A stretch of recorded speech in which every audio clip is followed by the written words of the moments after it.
Commander Zaxith stood on the bridge of his massive warship and looked out at the stars, his forearms crossed behind his back as he watched the blue planet slowly rotate below them. 300 years of conquest had brought him to this moment. 300 years of perfect victories across the galaxy. Every species that had faced the Valorn Empire had fallen within 6 months. Most surrendered within weeks. The Crimson Talon was the largest ship in the Valorn fleet. Its red metal hull stretched for miles and carried enough firepower to destroy entire cities from orbit. Around it floated 200 smaller warships, each one capable of reducing a planet's defenses to dust. Zaxith had never needed this much force before, but the High Command wanted Earth taken quickly and completely. His tactical officer approached with a datapad. The creature's gray skin gleamed under the bridge lights as he spoke in the clicking language of their people. "Commander, the preliminary scans are complete. The humans have primitive nuclear weapons and chemical rockets. Their largest military installations are marked on these maps.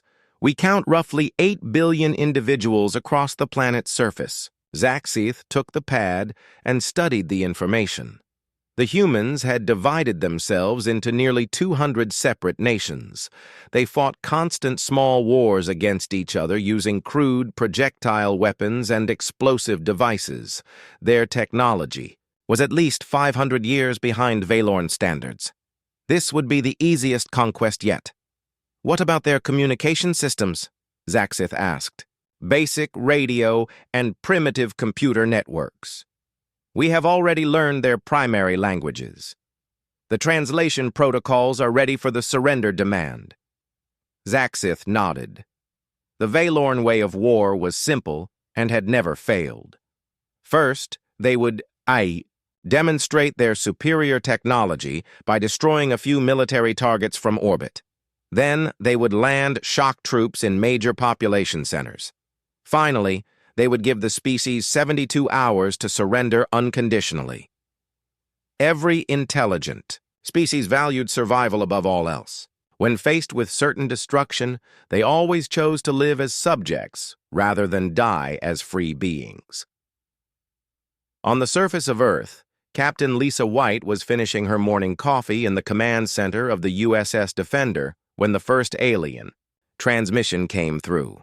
The massive radio telescope arrays around the world had picked up the signal simultaneously. It was being broadcast on every frequency at once. Lisa set down her cup and listened as the computer translated the alien words into English. The voice was cold and mechanical. "People of Earth, I am Commander Zaxith of the Valorn Empire. Your planet has been selected for integration into our domain. You have 72 hours to surrender your governments and military forces unconditionally. Resistance will result in the complete destruction of your species. Choose wisely." The transmission ended, and the command center fell silent. Lisa had been expecting this day for months. The deep space monitoring stations had detected the alien fleet 3 weeks ago as it entered the solar system.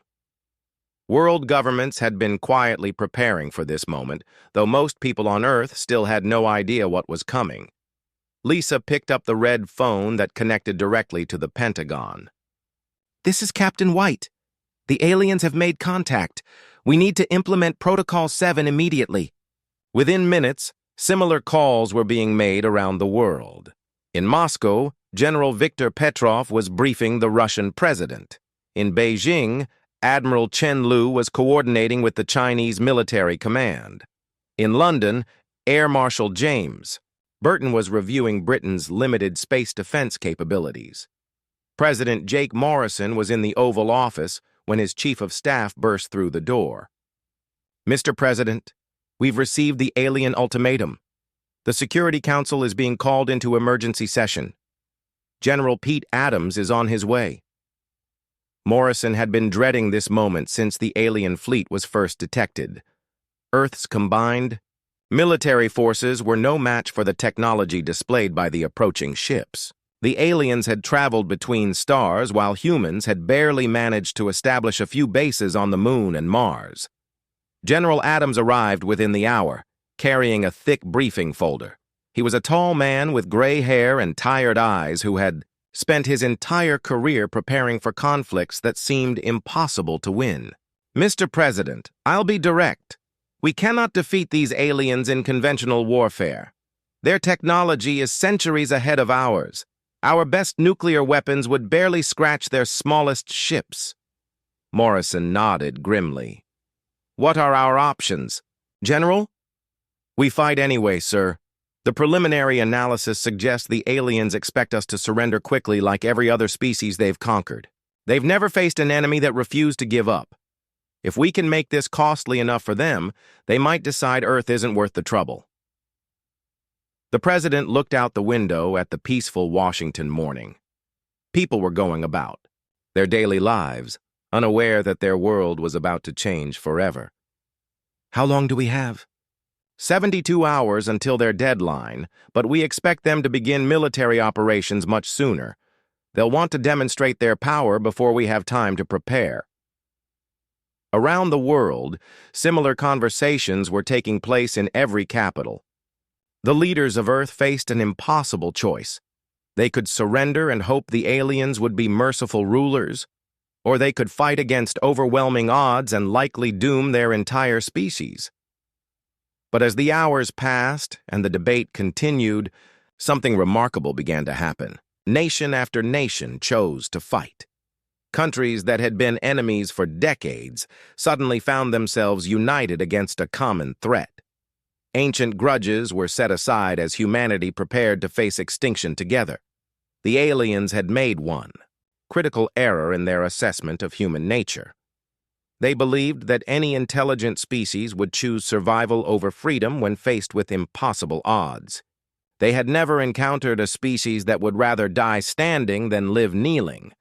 Commander Zaxith received the human response exactly 72 hours after his ultimatum. Every government on Earth had sent the same message. It was brief, and to the point: "We refuse." He stared at the translation in disbelief. In 3 centuries of conquest, no species had ever rejected the offer of surrender. There had to be some mistake in the translation protocols. "Sir," his tactical officer said quietly, "long-range sensors are detecting increased military activity across the planet. They appear to be preparing for war." Zaxith set the message aside and began issuing orders for the invasion. These humans would learn the price of defiance soon enough.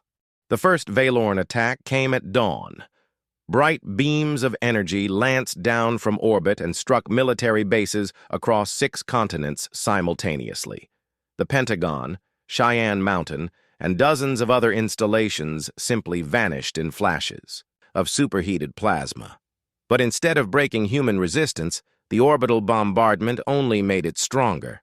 Sergeant Danny Burke was eating breakfast in a diner near Central Park when the sky turned white. The energy beam hit the nearby military recruitment center and vaporized it completely. Danny threw himself under a table as the shockwave shattered every window for 3 blocks. When the light faded and the rumbling stopped, he crawled outside to see a perfect crater where the building had been moments before. Other people were screaming and running in panic, but Danny felt something different. He felt angry. The aliens thought they could terrorize humans into submission by destroying a few buildings. They were about to learn how wrong they were. Within an hour, drop pods began falling from the sky like burning meteors. Each pod was the size of a small house and landed with enough force to crack concrete. When they opened, 10-foot-tall alien soldiers emerged wearing powered armor and carrying energy weapons that could melt through tank armor. The Valorn shock troops moved according to their standard tactical doctrine. They secured the landing zones, established communication relays, and began advancing toward major population centers. Everything proceeded exactly as planned until they encountered their first human resistance. Danny had gathered 30 volunteers from the surrounding neighborhoods. Most were civilians with hunting rifles and shotguns, but a few were off-duty police officers and National Guard members who happened to be in the area. They had no heavy weapons, no armor, and no training for fighting aliens. What they did have was home field advantage and absolute determination to make the invaders pay for every inch of ground. The first Valorn patrol entered Central Park expecting to find fleeing civilians. Instead, they walked into a carefully planned ambush. Danny had positioned his people in trees, behind rocks, and in maintenance tunnels throughout the park. When the aliens reached the center of the kill zone, 30 humans opened fire at once.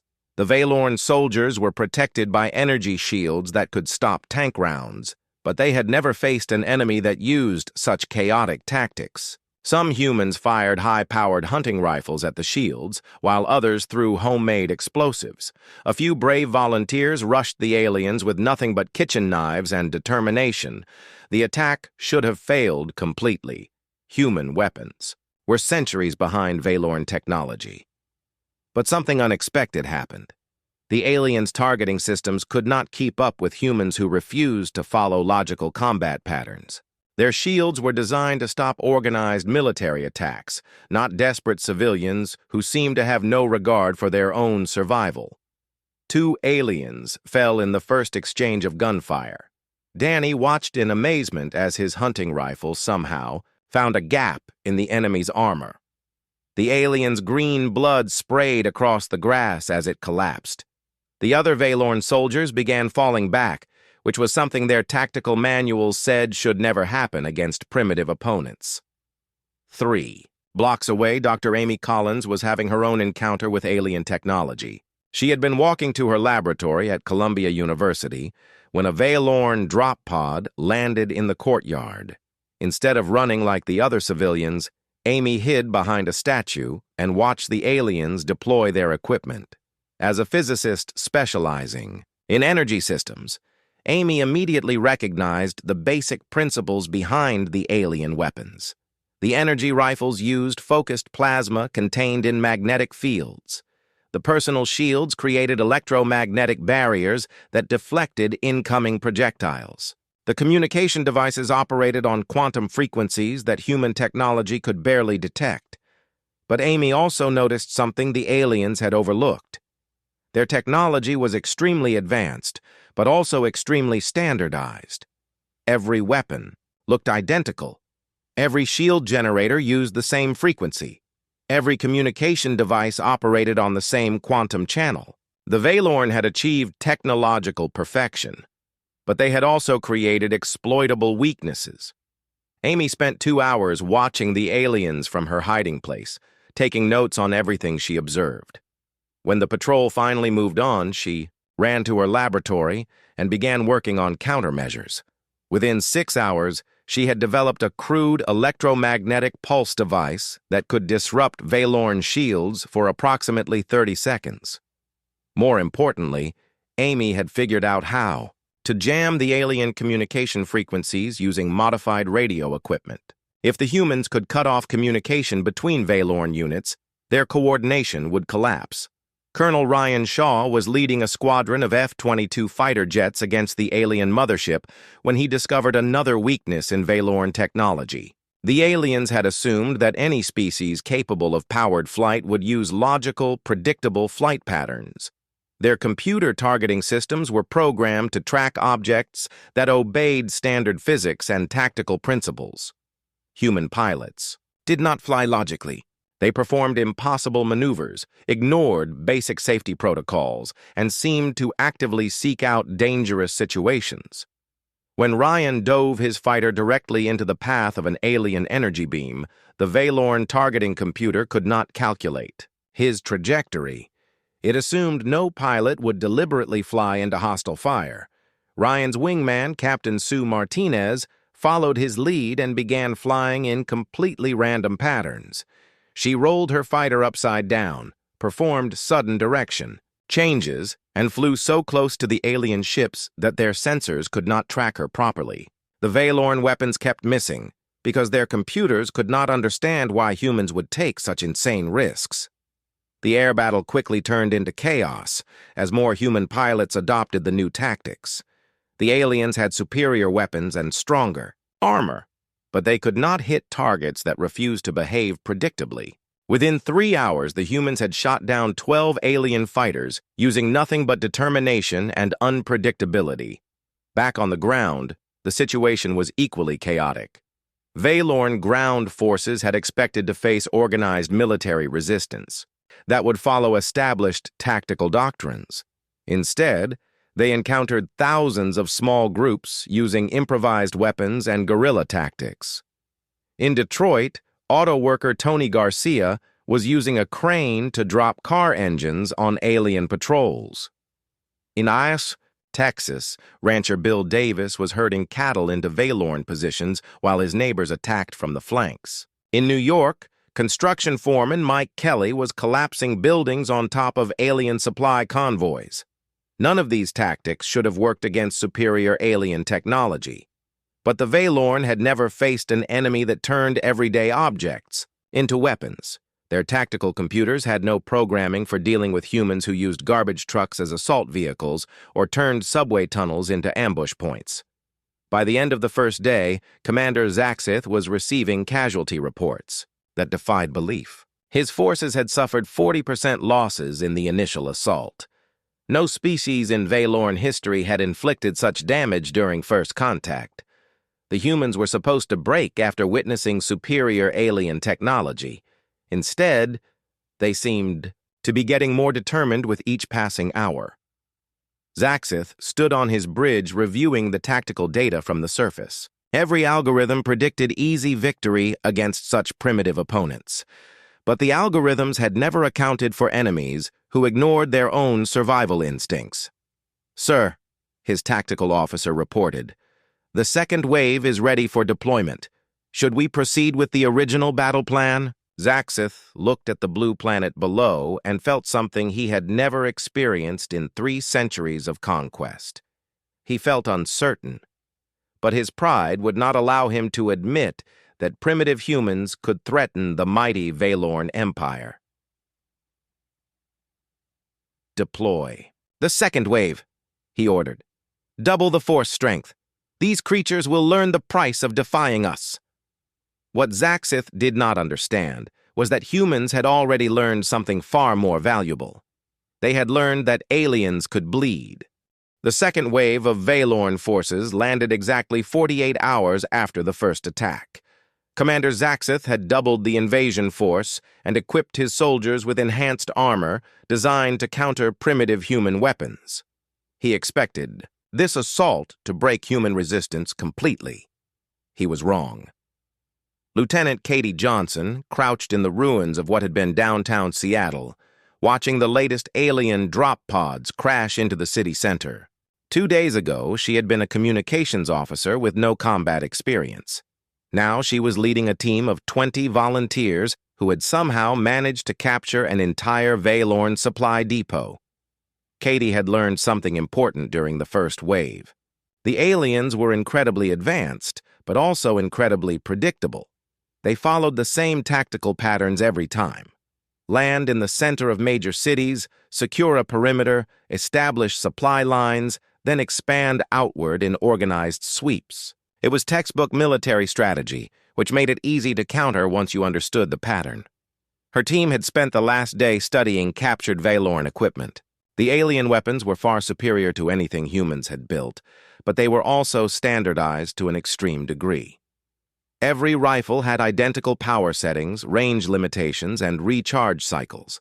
Every piece of armor had the same structural weak points. The aliens had achieved technological perfection, but perfection meant predictability.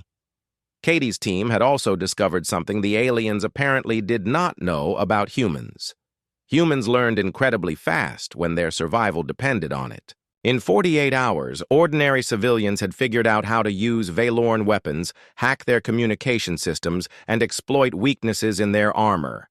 "Target the joints," Katie whispered to her team as they prepared to ambush the next alien patrol. "The armor plates overlap at the shoulders and knees. A single shot there will penetrate completely."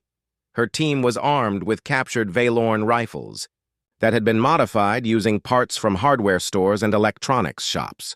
The aliens had designed their weapons to be foolproof, which meant they were also easy to reprogram. A 17-year-old hacker named Pete Wilson had figured out how to overclock the power cells, doubling their damage output at the cost of reduced battery life. The patrol entered the kill zone exactly on schedule. Valorn tactical doctrine called for regular sweeps of secured areas to maintain control. They moved in perfect formation, scanning for threats with military precision. What they did not scan for was a team of humans hiding in a McDonald's restaurant with alien weapons they had learned to use better than their original owners. Katie's team opened fire from 6 different positions simultaneously. The modified. Rifles punched through Valorn armor like it was made of paper. 6 aliens dropped in the first volley. The survivors tried to return fire, but the humans had already moved to new positions using tactics that no Valorn computer had ever been programmed to counter. Across the city, similar ambushes were taking place every few minutes. The aliens had expected to face scattered resistance from demoralized humans.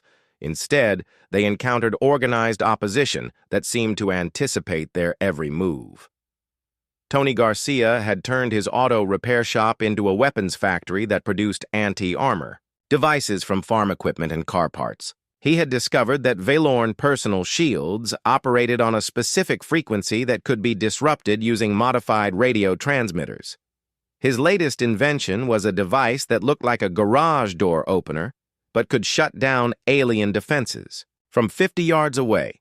The trick is timing, Tony explained to a group of volunteers who had come to learn his techniques. Hit them with the jammer first, then you got about 30 seconds to take them down with conventional weapons before their shields reset. Tony's workshop had become a training center where ordinary people learned to build weapons from household items. A retired teacher named Helen Price had figured out how to make explosives from cleaning supplies. A plumber named Steve Parker had developed armor-piercing rounds using sharpened rebar and gunpowder from fireworks. The humans were not just learning to fight the aliens. They were learning to think like them, to anticipate their tactics, and to exploit their weaknesses. Every Valorn defeat provided new intelligence that was quickly shared through improvised communication networks. Dr. Amy Collins had established a coordination center in the basement of Columbia University that monitored alien activities across the globe. Using captured Valorn communication equipment, her team was intercepting enemy transmissions and learning about their military structure. They have a rigid command hierarchy, Amy explained to a gathering of resistance leaders from around the world. Every unit reports to a central command ship in orbit. If we can disrupt their communications, their ground forces will be operating blind. Amy had also made another important discovery. The Valorn had conquered dozens of species, but they had never adapted their tactics for different opponents. They used the same strategies against every enemy, regardless of that enemy's capabilities or psychology. It was as if they believed superior technology was enough to guarantee victory against any opponent, but humans were proving that superior technology meant nothing without superior tactics. In Vietnam, Afghanistan, and countless other conflicts throughout history, technologically advanced armies had been defeated by opponents who refused to fight conventional battles.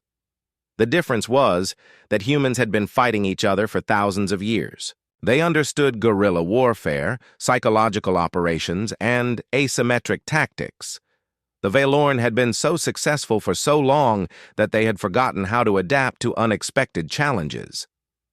Colonel Ryan Shaw was coordinating air operations from a mobile command center that moved location every few hours. His pilots had developed new tactics that turned their technological disadvantage into an advantage. Human fighters could not match alien speed or firepower, but they could do things alien pilots would never attempt. Captain Sue Martinez had just returned from a mission where she had flown her F-22 through a thunderstorm to attack a Valorn transport ship. The alien pilots had retreated rather than follow her into dangerous weather conditions. Their safety protocols prevented them from taking risks that human pilots accepted as routine. "They're too careful," Sue reported. "Their ships are better than ours, but their pilots won't push them to the limit. They always leave safety margins that we can exploit." Ryan nodded and updated his tactical assessment. The aliens fought like a species that had never faced real opposition. They were used to overwhelming inferior opponents with superior technology. They had no experience with enemies who turned desperation into strength. On the ground, the Valorn. Second wave was suffering casualties that exceeded even the worst-case projections. Human resistance was not decreasing as expected. Instead, it was becoming more organized and more effective with each passing hour. Sergeant Danny Burke had expanded his original group of 30 volunteers into a battalion of 300 fighters, who controlled most of Central Park and the surrounding neighborhoods. They had captured enough alien weapons to arm a small army and had learned to use them more effectively than their designers had intended. The key is unpredictability, Danny explained to his newest recruits. The aliens expect us to fight like soldiers following rules and tactics. But we're not soldiers. We're people defending our homes. We don't have to follow any rules except survival. Danny's fighters had developed tactics that violated every principle of military science. They attacked from multiple directions simultaneously, used civilians as combatants, and turned everyday locations into fortresses. They fought like people who had nothing left to lose because, in many cases, they truly had nothing left to lose. By the end of the third day, Commander Zaxith was facing something unprecedented in Valorn history. His second wave had suffered 60% casualties, and human resistance was growing stronger instead of weaker. His tactical officers were reporting equipment failures, communication breakdowns, and morale problems among the ground forces. Worst of all, the humans appeared to be learning from every engagement. They were adapting faster than Valorn forces could respond.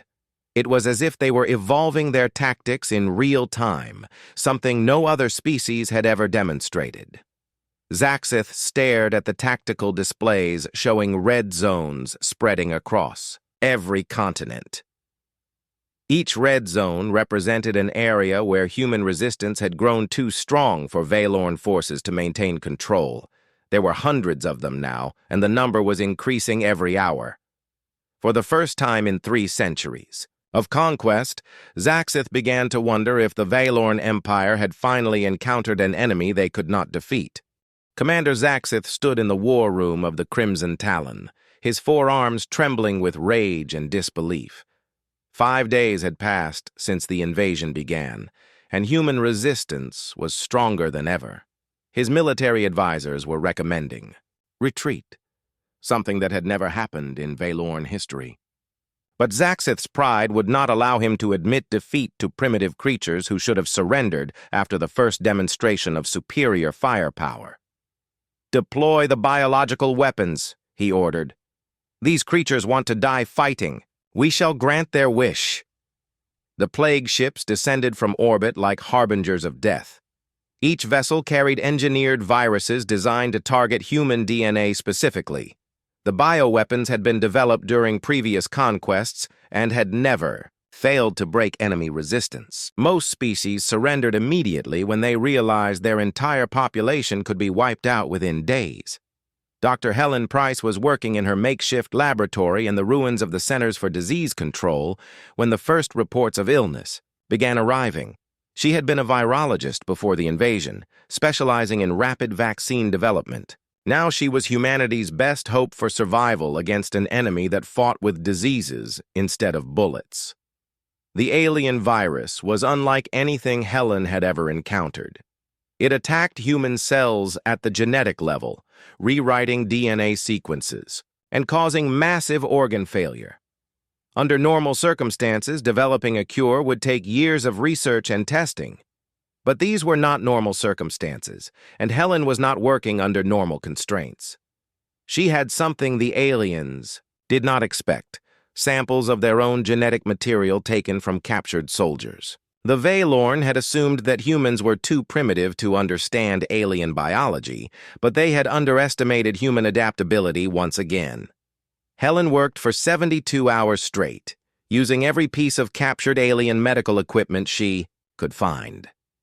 The Valorn biotechnology was centuries ahead of human science, but it was also designed to be user-friendly for their own medical personnel. Within 3 days, Helen had not only developed a cure for the alien plague, but had weaponized it against the Valorn themselves. Their immune systems are even more standardized than their technology, she explained to the resistance leaders gathered in her lab. They've eliminated genetic diversity to achieve biological perfection, but that means a single engineered virus can affect their entire species. Helen's counter-virus spread through the Valorn forces faster than their own plague had affected humans. But unlike the human response, which had been immediate and desperate, the alien response was slow and bureaucratic. They had procedures for dealing with biological threats that required approval from multiple command levels. By the time they realized what was happening, half their ground forces were incapacitated. Meanwhile, humanity's first offensive strike was being prepared in secret. Captain Bill Davis had been an astronaut before the invasion, one of the few humans with experience in space combat. He now commanded a ragtag fleet of captured Valorn shuttles and modified human spacecraft that should never have been able to fly together. "We're going to hit them where they don't expect it," Bill explained to his volunteer pilots. "Every alien invasion in their history has been one-sided. They attack, we defend. They've never faced an enemy crazy enough to take the fight to their home ships." The assault fleet consisted of 20 captured alien shuttles, 15 modified NASA vehicles, and 30 converted civilian aircraft that had been hastily fitted with life support systems and weapons. It was a suicide mission by any rational military standard, but rationality had been abandoned days ago. Intelligence officer Maria Santos had been monitoring Valorn communications since the invasion began. Her team had broken the alien encryption, codes using a combination of captured equipment and human ingenuity. What they discovered changed everything. "They've never faced sustained resistance before," Maria reported to the Global Command Network. "In 300 years of conquest, every species has either surrendered immediately or been wiped out within weeks. They have no tactical doctrine for dealing with long-term opposition." Maria's analysis revealed the fundamental difference between humans and every other species the Valorn had encountered. Other civilizations had valued survival above everything else. When faced with extinction, they chose submission over death. They calculated odds, weighed costs, and made rational decisions to preserve their species even if it meant losing their freedom. Humans made a different calculation. They valued freedom above survival. They would rather die fighting than live as slaves. This was not a rational decision by Valorn standards, but it was deeply embedded in human psychology. Humans had been fighting hopeless battles throughout their history, and they had learned that sometimes the impossible became possible through sheer determination. The space battle began when Bill Davis led his assault fleet against the alien armada. His ships should have been destroyed within minutes, but the Valorn commanders could not understand why humans would attack when victory was impossible. Their tactical computers had no programming for enemies who ignored probability calculations. Bill's flagship was a modified space shuttle that had been fitted with captured alien weapons and armor plating made from titanium taken from aircraft carriers. It was held together with welding and hope, but it carried something the sophisticated Valorn ships lacked, a crew that had nothing left to lose. "Target their command ship," Bill ordered as his fleet emerged from behind the moon. "If we can take out their central coordination, their ground forces will be cut off from orbital support." The human attack was chaotic and uncoordinated by Valorn standards, but that made it impossible to counter effectively. Bill's pilots flew their ships like guided missiles, accepting damage that would have forced alien pilots to retreat. They used tactics that violated every principle of space combat, including ramming maneuvers that destroyed both attacker and target.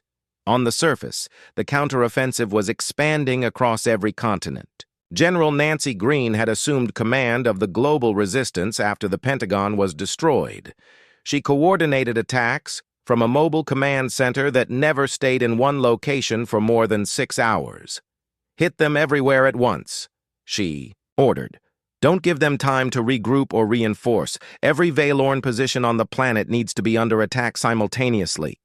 The assault was launched using captured alien transportation to achieve surprise.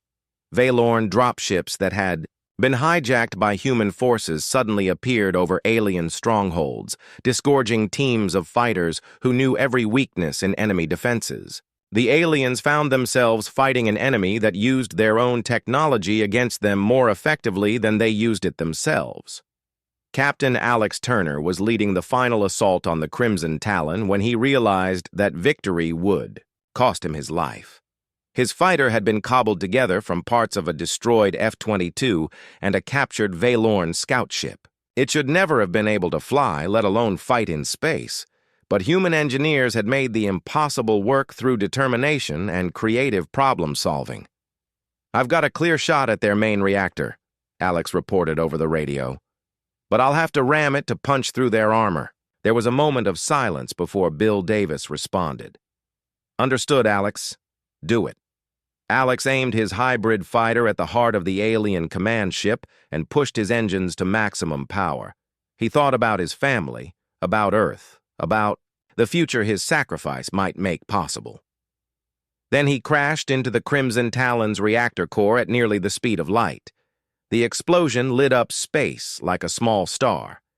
The massive alien ship broke apart and began falling toward Earth's atmosphere. In the wreckage of his command center, Commander Zaxith felt something no Valorn had experienced in centuries: defeat. As his ship burned around him, Zaxith finally understood what made humans different from every other species the Empire had conquered. They did not fight to win. They fought to spite death itself. They turned desperation into strength and made the impossible possible through sheer refusal to surrender. With his dying breath, Zaxith transmitted a final message to the Valorn High Command. "Do not come to this system. These creatures are not like the others. They are not rational. They cannot be defeated because they do not fear death. Mark this system as forbidden territory and never return." The message reached Valorn space along with footage of the entire campaign. For the first time in their Imperial history, the High Command voted to declare a star system off-limits to conquest. The burning wreckage of the Crimson Talon streaked across Earth's sky like a falling star, breaking apart as it entered the atmosphere. Pieces of the massive alien warship scattered across 3 continents, carrying with them the technology that would change human civilization forever. But the cost of victory was written in the ashes of destroyed cities and the graves of billions who had died defending their world.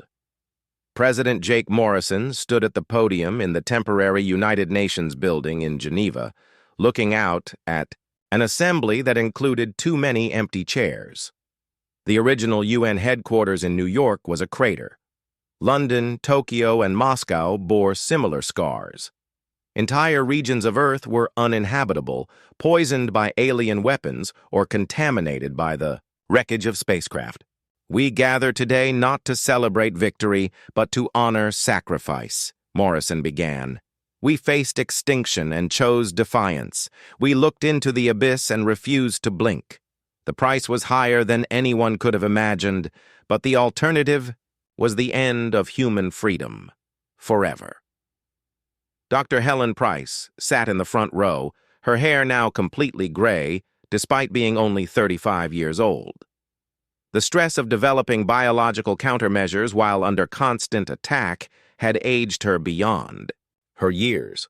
Beside her sat Tony Garcia, still wearing the oil-stained coveralls that had become his uniform during the war. His auto shop had been destroyed in the final battle, but the weapons he had designed were now being mass-produced in factories around the world. The survivors were heroes, but they were also broken. Lieutenant Katie Johnson had lost her entire family in the alien bombardment of Seattle. Sergeant Danny Burke carried shrapnel from 3 different Valorn weapons in his chest. Captain Sue Martinez had been shot down twice and bore scars that would never fully heal.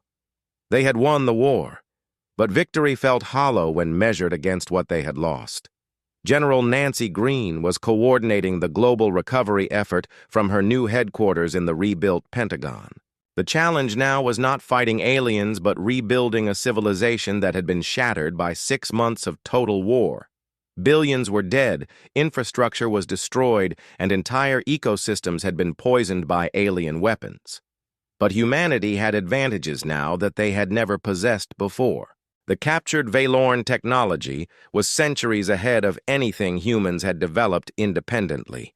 Medical devices that could heal injuries in hours instead of weeks, power sources that could provide clean energy for centuries, manufacturing, systems that could build complex machinery from basic raw materials.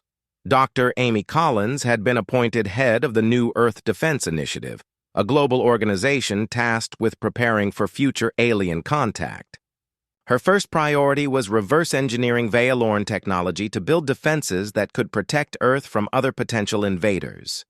"We know now that we're not alone in the universe," Amy explained to the team of scientists and engineers gathered in her laboratory.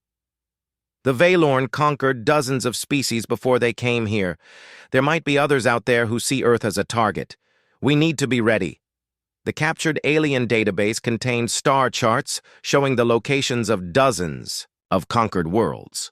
Each one had been a thriving civilization before the Valorn arrived. Some had been reduced to slave worlds where the survivors worked in alien factories.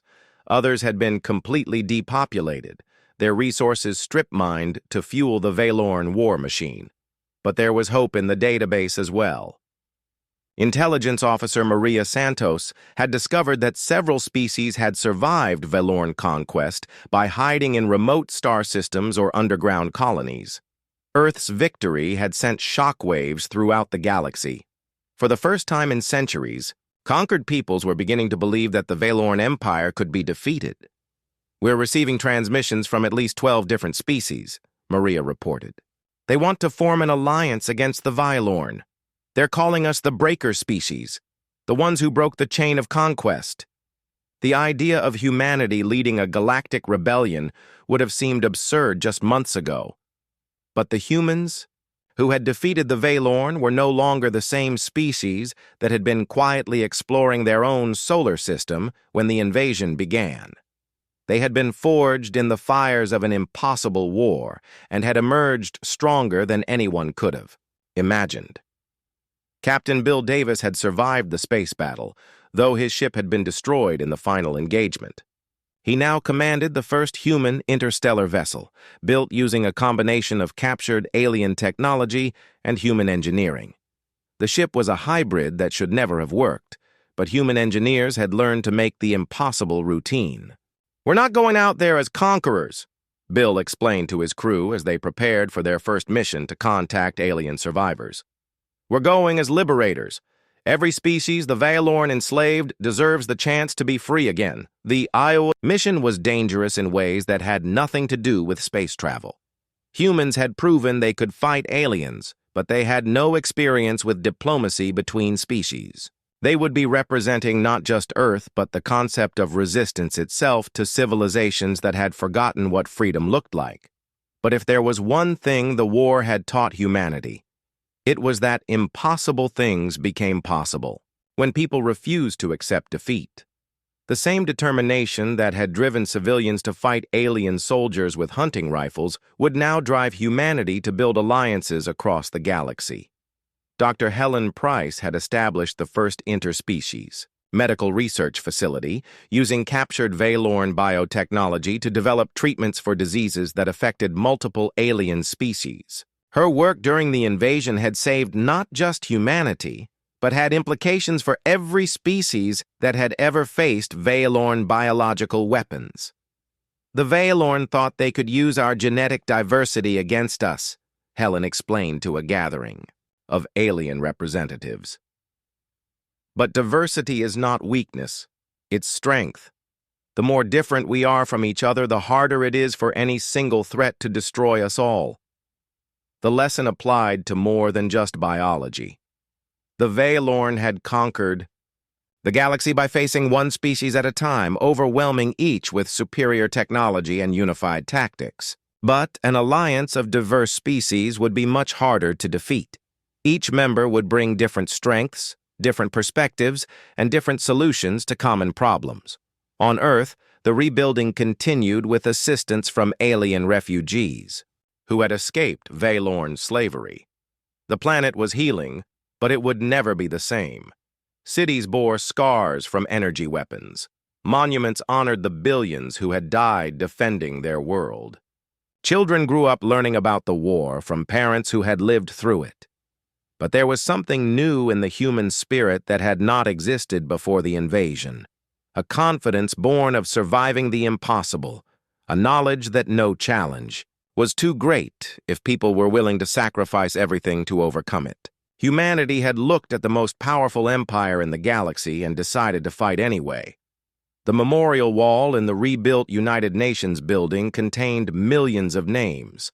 Soldiers and civilians, adults and children, people from every nation, and every walk of life who had died defending Earth. At the top of the wall, carved in letters that could be seen from across the plaza, were the words that had become humanity's new motto: "We refuse." Those two words had changed the course of galactic history. They represented the moment when humanity chose freedom over survival, defiance over submission. They were a promise to every enslaved species in the galaxy that liberation was possible, if they were willing to pay the price. As Earth continued to heal and humanity reached out to the stars, the legacy of the Valorn War lived on in every human heart. They had faced extinction and emerged victorious not because they were stronger or smarter than their enemies, but because they had something the Valorn could never understand: the willingness to die for principles that mattered more than life itself. The universe would never be the same. The age of easy conquest was over, ended by a species that had turned desperation into hope and made the impossible possible through sheer refusal to surrender. Humanity had earned its place among the stars not through technology or superior firepower, but through the simple declaration that some things were worth dying for, and in the depths of space, other species heard that message and began to remember what freedom meant.